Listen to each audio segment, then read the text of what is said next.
suspenders, hitched to the fading star of a disposable periodical. And of course, the elephant in the room was the English. In its early days, US copyright law was non-existent and didn't recognise anyone else's. Publishers were free to take the talents of Dickens, Trollope, and anyone else and freely print it without permission or coin. Competing against that gave you a decided disadvantage. Within these stories, you will also find very occasional examples of historical prejudice. A few words here and there which in today's world some may find inappropriate or even offensive.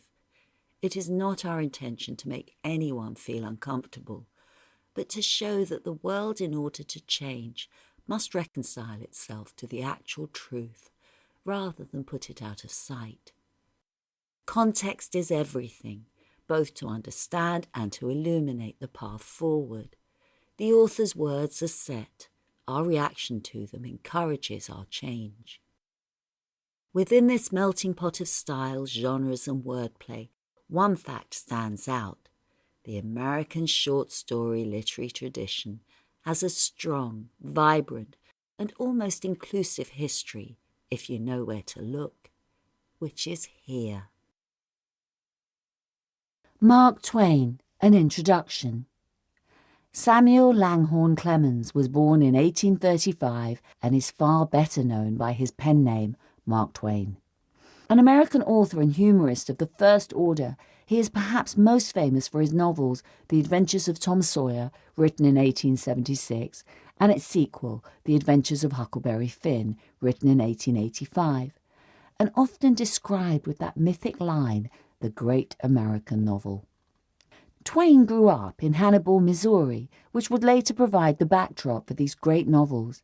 Apprenticed to a printer, he also worked as a typesetter, but eventually became a master riverboat pilot on the Mississippi River.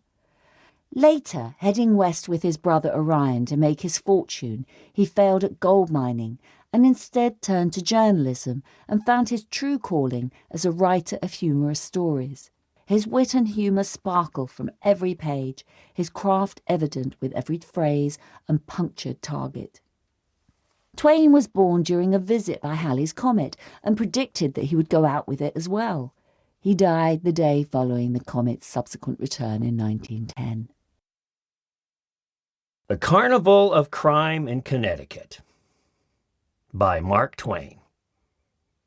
The facts concerning the recent Carnival of Crime in Connecticut. I was feeling blithe, almost jocund. I put a match to my cigar, and just then the morning's mail was handed in. The first superscription I glanced at was in a handwriting that sent a thrill of pleasure through and through me. It was Aunt Mary's, and she was the person I loved and honored most in all the world, outside of my own household. She had been my boyhood's idol. Maturity, which is fatal to so many enchantments, had not been able to dislodge her from her pedestal. No, it had only justified her right to be there and placed her dethronement permanently among the impossibilities.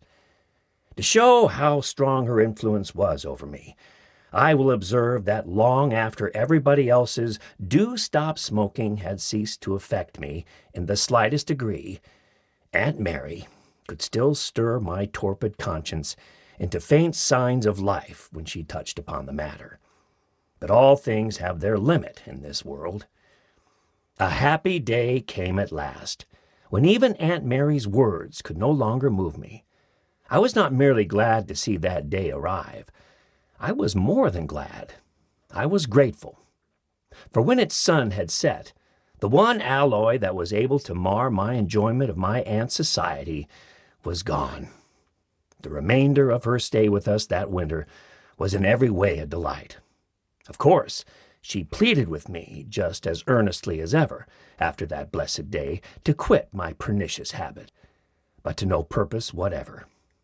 The moment she opened the subject, I at once became calmly, peacefully, contentedly indifferent. Absolutely, adamantly indifferent. Consequently, the closing weeks of that memorable visit melted away as pleasant.